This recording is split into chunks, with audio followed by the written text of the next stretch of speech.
this House to order and I ask the Honourable Peter Primrose to resume his seat immediately. No. What are you going to do? Order!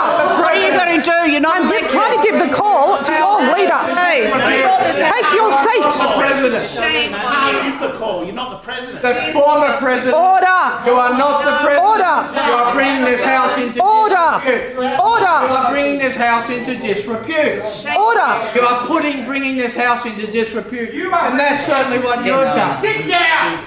The Leader of the Opposition. Mr. Clark, I have the call. Leader of the Opposition. There is a motion before the Chair. I will read it out once more so we're all clear on what it is. I have moved.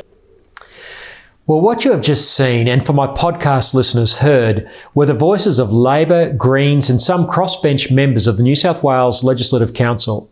In extraordinary and unprecedented scenes on Wednesday night, a cabal of politicians orchestrated the ousting of Premier Gladys Berejiklian's pick for President of the Upper House, Natasha McLaren-Jones. Now, Christian Democratic Party leader, Reverend Honourable Fred Nile, and One Nation's Mark Latham supported Natasha McLaren-Jones and the Premier. As you can see, she was treated shabbily after she took the President's seat following legal advice to the government and the clerk that she'd been elected properly on March 24. That result was not accepted by Labor and the Greens and other crossbenchers who were looking to score a cheap political shot on the Premier. Later on Wednesday night, they further humiliated McLaren-Jones in a no-confidence motion before she was replaced by Liberal Matthew Mason-Cox. He's since been expelled from the Liberal Party. The whole episode has been a grubby disgrace which only served to bring parliamentarians into further disrepute.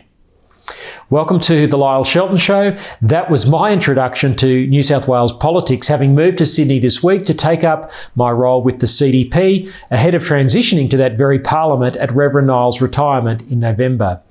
Coming up on the show, Christian heritage to be expunged from the school curriculum. That's the advice from Canberra bureaucrats. I'll analyse Prime Minister Scott Morrison's excellent speech repudiating the radical left's attempted takeover of our nation. And in this week's interview, we head across the ditch to talk to Family First New Zealand's Executive Director Bob McCroskey about the ban on smacking children. 13 years on, are kids better off? Are they better behaved? All that, plus much more on today's show. Thanks for being with me. Well, was this Scott Morrison's finest hour? Last week at the United Israel Appeal Dinner in Sydney, he gave the most important speech of any Australian Prime Minister in the post-war era. Now, I know that's a big claim, but given the seriousness of the ideological sickness afflicting our nation and the West, I think it can be substantiated. While the Chinese Communist Party menace is a clear and present external danger, our cultural decline, if not arrested, threatens to bring us down from within. Now, Morrison struck deep at the heart of our illness. He correctly diagnosed the cancer as entitlement mentality, identity politics, and cancel culture. The resultant social and moral corrosion was aided and abetted by the misuse of social media, something he rightly described in another context as the work of the evil one. But Morrison didn't just dwell on our problems. He gave us some golden keys reminding us of the timeless and now sadly unfashionable truth that morality is the indispensable ingredient of free and democratic societies. For decades, morality has been a dirty word, but it simply means the difference between what is right and what is wrong. Now, that of course can be up for debate in a free and democratic society, and of course it should be. But the idea of morality simply cannot just be scrapped. Morrison reminded us of another timeless truth which he said was the foundation of morality. Take a listen. At the heart of our Judeo-Christian heritage are two words: human dignity. Everything else flows from this. And seeing the inherent dignity of all human beings is the foundation of morality. It makes us more capable of love and compassion, of selflessness and forgiveness, because if you see the dignity and worth of another person, another human being, the beating heart in front of you, you're less likely to disrespect them, insult or show contempt or hatred for them, or seek to cancel them, as is becoming the fashion these days. Challenging words for all of us who are engaged on social media. Now, in an age where totalitarian impulses are coming to the fore and restricting freedoms even in Western countries like Australia, Morrison said that human dignity was the essence of morality and that is what restrains government. To emphasise the importance of freedom to a moral citizenry, Morrison quoted the great 19th century French student of American democracy, Alexis de Tocqueville. Have a listen again. Liberty cannot be established without morality, nor morality without faith. Again, a hard truth for cultural elites who reject the Almighty and his truth claims. But postmodernism, with its you have your truth and I'll have mine philosophy, has proven a recipe for chaos. We can't all be right at the same time. Last week's audience was Jewish, so it was apt that Morrison's speech was based on his reading of the late British Jew Lord Jonathan Sacks. Sacks draws on the Jewish idea of covenant as the way to bring free individuals together in the bands or bonds of trust that make up community. Human dignity drives the right treatment of our neighbours, forming a morality which underpins liberty, which in turn makes community possible. As Morrison warned, today's danger is an expectation that the state will take care of everything. He repudiates identity politics, which is divisive and sadly drives too much of the public discourse. We must never surrender the truth that the experience and value of every human being is unique and personal. You are more, we are more individually, more than the things others try to identify us by, you by, in this age of identity politics. You are more than your gender. You are more than your race. You are more than your sexuality. You are more than your ethnicity. You are more than your religion, your language group, your age. All of these, of course, contribute to who we may be and the incredible diversity of our society, particularly in this country, and our place in the world. But of themselves, they are not the essence of our humanity. Now, the ramifications of this speech are far-reaching.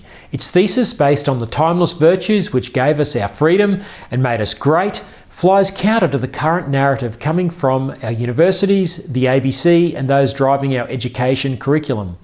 It was ironic that on the same day Morrison delivered this brilliant speech that the Australian Curriculum Assessment and Reporting Authority, ACARA, recommended junking our Christian heritage and ancient Greek and Roman history from our kids' classrooms.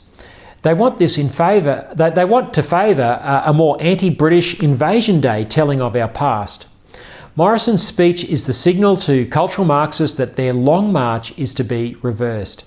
As the ACARA recommendation shows, our cultural institutions are well and truly colonised by identity politics. They are populated by elites who believe it is their duty to ruthlessly cancel fellow citizens who have wrongthink, and that they think it's their job to indoctrinate our children. Reversing this long march won't be easy, but if the things Morrison has learned from Lord Sacks and the Christian Bible are true, the future of a free, prosperous and harmonious Australia depends upon the turning of the tide. This has been Morrison's finest hour as PM. He has laid down some clear markers. For a politician who is known more for his pragmatism, this is a welcome and necessary shift. It's up to all of us now to get behind him, to have his back, because the radical left will resist this vigorously. Well, finally, our nation is waking up to the danger of the Chinese Communist Party and its control of critical infrastructure. The Morrison government recently tore up the Victorian Premier Dan Andrews' Belt and Road Agreement with the CCP. That's an instrument that the regime in Beijing is using to make smaller nations subservient through debt-trap financing of infrastructure such as roads and ports. But more needs to be done. In 2015, the Northern Territory's then Country Liberal Party government signed a 99-year lease handing over the Port of Darwin to the CCP-controlled company Landbridge.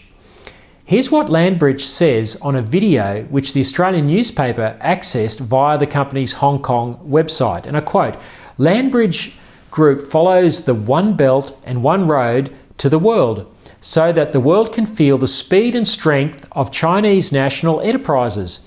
In future, Landbridge will continue to actively respond to the call of the state, take the initiative to undertake major national strategic mechanisms, always adhere to the national interest, and strive to become the most influential multinational enterprise group on the eastern coast of China. But it is not just the Port of Darwin in our far north under the control of the CCP. A CCP-controlled company owns 50% of the Port of Newcastle here in New South Wales. It's the world's biggest coal port and the largest port on the Australian East Coast. Here's Peter Jennings from the Australian Strategic Policy Institute responding to a question from Sky News host Chris Kenny. You believe that it's dangerous, it leaves Australia vulnerable to have China half owning that port? Absolutely, and a raft of critical infrastructure besides. There's a whole lot of foreign investment decisions that were taken in the 2010s that I think this government and future governments will have to unpick, because the bet they made on China becoming more like Singapore, more open, easier to deal with, has turned out to be wrong. China has become more authoritarian, more aggressive, more difficult to deal with. And I think it is going to become untenable for us to say that a significant part of our critical infrastructure, not simply ports, but a large part of the electricity grid, the gas network, and other areas besides, can now be in the hands of companies that see their ultimate loyalty as having to rest towards the Chinese Communist Party. Now, Christians, Falun Gong practitioners and Uyghur Muslims have always known through bitter persecution over decades of the CCP's authoritarian streak. It's just that the rest of the world, having been deceived now for so long by the CCP, is waking up. Notice that Peter Jennings mentioned other critical infrastructure like electricity and gas. Here in New South Wales, Energy Australia, which has 1.7 million customers, that's also outside of New South Wales, but a lot here, is owned by China Light and Power Company after being sold off by the New South Wales government for $1.4 billion in 2011. We need to find a way to take back our critical infrastructure. Well, it's been 13 years since the New Zealand government defied a referendum of its own citizens and banned the appropriate non-abusive smacking of children. That's right, New Zealanders voted to keep the wooden spoon for toddler tantrums, but their left-wing government decided it knew better than the common sense instincts of its own people. Now, let me be clear, no one supports the abuse of children, and that is not why most parents seek to reserve the right to occasionally smack a child as part of a suite of disciplinary measures as they seek to raise good citizens. So how has New Zealand done with this social experiment in banning the smack? Is there less child abuse? Are children less violent towards one another and their teachers at school? Are parents being criminalised for smacking their kids? Earlier in the week, I spoke to my friend Bob McCroskey, the National Director of the lobby group Family First, from across the ditch, or the ditch. Okay, well, joining me now is the National Director of Family First in New Zealand, Bob McCroskey. Bob's an old mate. Bob, great to have you on the Lyle Shelton Show. Hey, good to be here, Lyle. It's good to get some Kiwi common sense on your program. Mate, we need it, and common sense is something you do very, very well. Bob, you've just done some research into a topic that's a little bit controversial, the smacking of children, and this comes many years, I think about 10 years after your government banned the ability of parents to appropriately discipline their children. We're not talking about abuse, but to smack their children when it's deemed appropriate. Just give us the background on that and what your research has found. So the law was passed in about 2007. Helen Clark at the time, the Prime Minister, said she didn't want to ban smacking because it would defy human nature. But they still pushed it through because they wanted to send this message that, violence against children was unacceptable and we had unacceptable child abuse rates. So we agreed with that latter aspect, but we didn't agree with in teaching on parents who are raising good kids and were using non-abusive smacks. What evidence, Bob, did they have at the time that parents who did use non-abusive smacking, that was leading to the abuse of children? What was the rationale there? No, it was just an ideology that if basically I can't come along and smack you in the head, even though I'd like to.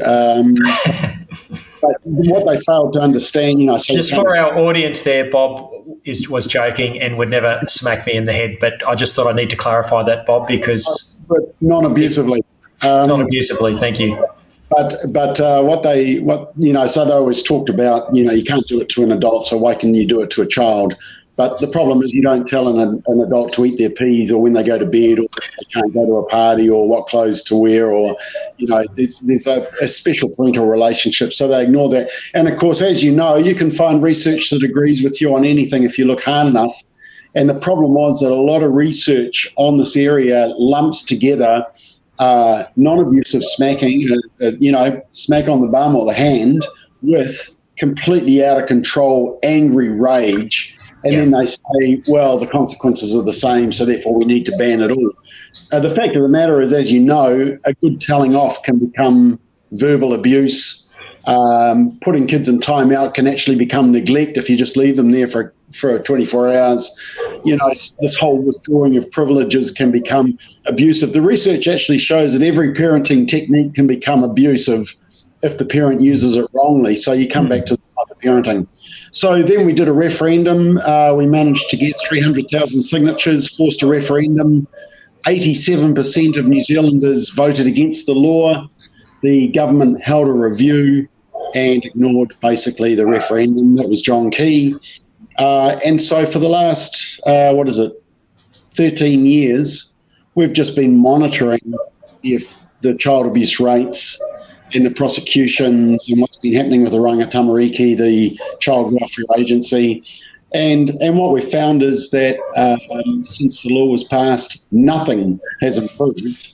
In fact, it's got worse, more notifications to state agencies, more serious child abuse, but also you're starting to see a bit of a trend around children's mental health.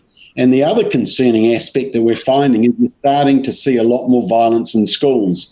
And so a school principal who goes to school is 12 times more likely to be a victim of violence from kids than you or I are today. So this is extraordinary, Bob. So let's just get this straight. When they passed the law 13 years ago, there was no evidence that parents who exercised appropriate discipline of their child used non-abusive smacking, that there was no evidence that there was an epidemic of children being abused by parents seeking to discipline their children in this way. Fast forward 13 years, child abuse is worse in New Zealand, and violence by children against teachers, against each other at schools is worse. So by not appropriately disciplining children, the whole problem seems to have got worse, according to the research you found. Yeah, what they would say is that, and what the research has found is that about half of parents, and we've found this with our own polling, half of parents flout the law. They ignore the rule because the fact is they want to raise good kids. So they're still smacking their kids in defiance of the law, risking being criminalised for disciplining their children in a non-abusive way. Yeah, 40% of young mums still smack their children, and we're only, we're not talking about parents who wake up every morning and look for an excuse to give their kids a wallet.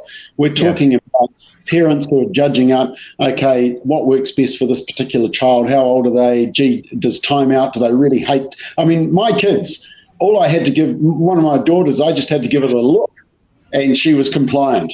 Another one hated time out, hated being isolated from the social goings on. So that was effective.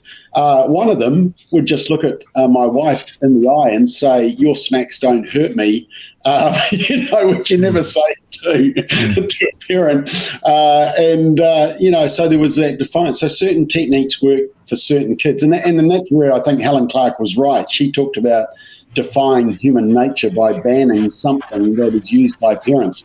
And let's face it, 40% may not seem that much. You may think, they were trumpeting it and saying, it's dropped to 40%. Look, if you banned time out, then that would drop as well. The question is, and this is a question that the researchers are not asking, is the law having the desired effect of reducing child abuse? Is it helping parents raise law-abiding, self-controlled kids. The evidence we would suggest is there's no evidence that that's happening.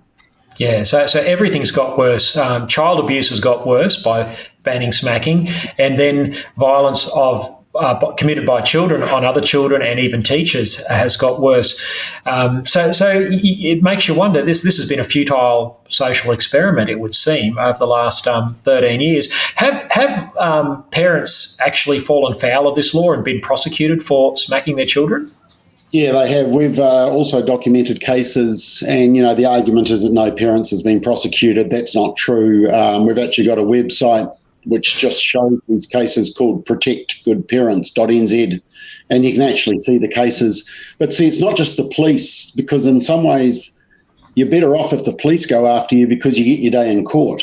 The problem is when social services go after you and they're unaccountable, and you don't have your day in court, and families have had kids ripped away from home based on allegations. They say, parents aren't going to get in trouble. Well, it depends. Depends whether the child goes to school and tells the teacher or the social worker, or whether the next door neighbour looks on. This statement that nobody's going to be affected by it, nobody's going to be prosecuted, that's wrong. We actually got a leading public lawyer specialist to examine the law and the effect, and she said, and it's the name of my second report that we wrote on a dog's breakfast, John Key at the time said the law was a dog's breakfast, because it really doesn't say clearly to parents whether smacking is banned or not. See, because here's the interesting thing, Lyle, you can give a child a smack on the backside or hand to prevent bad behaviour, but you can't do it to correct bad behaviour. So, right. If a child run out on the road, you can give them a smack to prevent the bad behaviour. But if they've already run out on the road, they got to the other side and you go over and tell them off, you can't give them a smack as correction. I mean, that's the type of dog's breakfast we're dealing with here. It is, because surely the idea of appropriately and non-abusively smacking a child is to instill in them self-discipline so that they won't run out on the road in the first place. Bob, I remember when this debate was happening in New Zealand, it inevitably was raised in Australia. We're going back to 13, 14 years, as you said. And in the state of Queensland, where I'm from, the then Labor Premier Peter Beattie and the then opposition leader Lawrence Springborg were both asked about what was going on in New Zealand, and they said, look, we're not going to ban smacking in the state of Queensland. We both smack our kids. And that just ended the debate straight away when you had both the opposition leader and the Premier saying this is ridiculous. It goes to your Helen Clark comment, it's against human nature. Of course, parents need to not abusively exercise this sort of discipline of their children. And this was, I actually did a section in the report on comparing it to Australia and saying, okay, you've got Australia who hasn't banned smacking, and you've got New Zealand who has banned smacking, and guess what? Our child abuse rates still outdo you. I mean, we beat you at rugby, but we also beat you at child abuse. I knew that if I put you on a platform like this, Bob, rugby would come up. Thank you for reminding us of that. But look, in all seriousness, your point is absolutely right.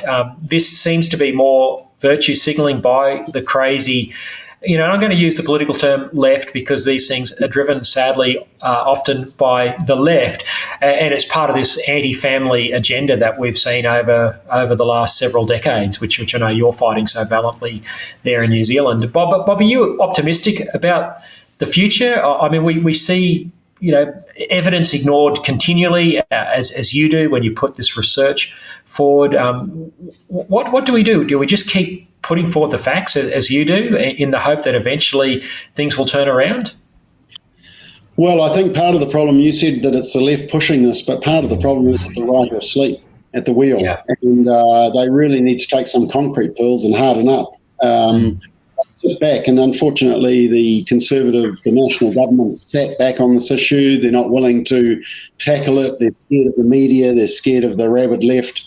And it is our silence that, we are in the majority, but we're going to become the minority if we don't start speaking up. So, my answer to your audience is, look, we've got to start entering the debate. We've got to start putting up these facts. They can't argue against the facts. All they can push is ideas and nice sentiments and warm fuzzies. But when you put the evidence in front of them, it's hard for them to deny. But we just got to keep pushing the facts. We've got the facts on our side, and I think people understand. And that's why, even though it's an illegal activity, half of the parents are ignoring it, which just shows the kind of respect for the law. That was a statement that I always said to the proponents of this law. I said, if it's such a good idea, why can't you persuade a majority of New Zealanders to support it? They can't, and they won't be able to. Yeah, that's extraordinary. Bob, this is a really important discussion. I'm so glad you've taken the time to come on the show today, because as Australians, we are watching what seems to be a big social experiment going on across the Tasman Sea. Your Prime Minister, Jacinda Ardern, seems to be a creature of the hard left. It would seem like things are only going to get worse in New Zealand whilst that sort of an administration is there. They ignore the facts. And I guess in having you on today, I guess I'm wanting to try and help educate my audience and Australians that we really need to avoid going down the path that New Zealand's going down. And you know, that's sad for you, but we've got to somehow try and stop this trend, and it's by education, by having discussions like this, because I know this smacking debate will certainly come up in Australia again sometime soon. Yeah, and look, I wouldn't like to say that New Zealand is worse than Australia, because I've actually just received my copy of the book Cancel Culture by Donnelly, and it's got contributions by Tony Abbott and others. So that's my reading for this week. I think the values are being shared across the Tasman, unfortunately. It's just that your Prime Minister seems to have a slightly stronger anchor, which is, reasonably pleasant to watch, but he's up against it. So he is, and look, it's certainly the speech he gave recently about identity politics and cancel culture is encouraging. But as you say, he's up against it, and this is an incredible force that we're fighting, this woke cancel culture, aided by the media. And absolutely. I mean, there were some stats just out of New Zealand just over the weekend, which I've been highlighting, which says that half of New Zealanders don't trust the media. And in fact, over 90% of people are sick of the media pushing an agenda in their stories and twisting stories. It's the loss of trust in the media is quite shocking, but it's well deserved. The media have worked very hard to be treated with disrespect. Well, that's encouraging, Bob, because even though those that hold the levers of power in New Zealand, and Jacinda Ardern, probably one of the world's most leftist, wokest leaders, down at grassroots level, their common sense still exists, and I'm sure that's in no small part to the work that people like yourself are doing. You're one of the most courageous men in that country, and I hope more and more voices raise up to help you. Bob McCroskey from Family First New Zealand, thank you so much for joining us on the Lyle Shelton Show today. Good to be with you, Lyle. Well, that's it for the Lyle Shelton Show for this week. But before I go, I want to thank all those who have been praying for me for my move to New South Wales. The CDP team, along with Reverend Niall and myself, have a big task in front of us to revitalise the party and make sure we can retain the CDP's seat in the New South Wales Upper House at the next election. It's so important in these times when Christianity is being aggressively marginalised by our elites that we keep a gracious but strong voice in the Parliament. Can I encourage you to get involved by joining us in this mission? You can sign up at my website, lyleshelton.com.au, and I'll make sure I let you know all that is going on in the party and in our quest to bring Christian influence into what is often a very dark place. Don't forget, you can order my book, I Kid You Not, Notes from 20 Years in the Trenches of the Culture War, also from my website at lyleshelton.com.au. Well, it's been great to have your company again this week. Until next time, God bless. The Lyle Shelton Show is a production of The Good Source, hosted by Lyle Shelton. To watch, listen to, or read more content without the SJW PC fact filter, visit goodsource.news. Good, SAUCE.news. Become a Good Source supporter for exclusive access to live and unedited interview recordings, including the conversations before and after the show.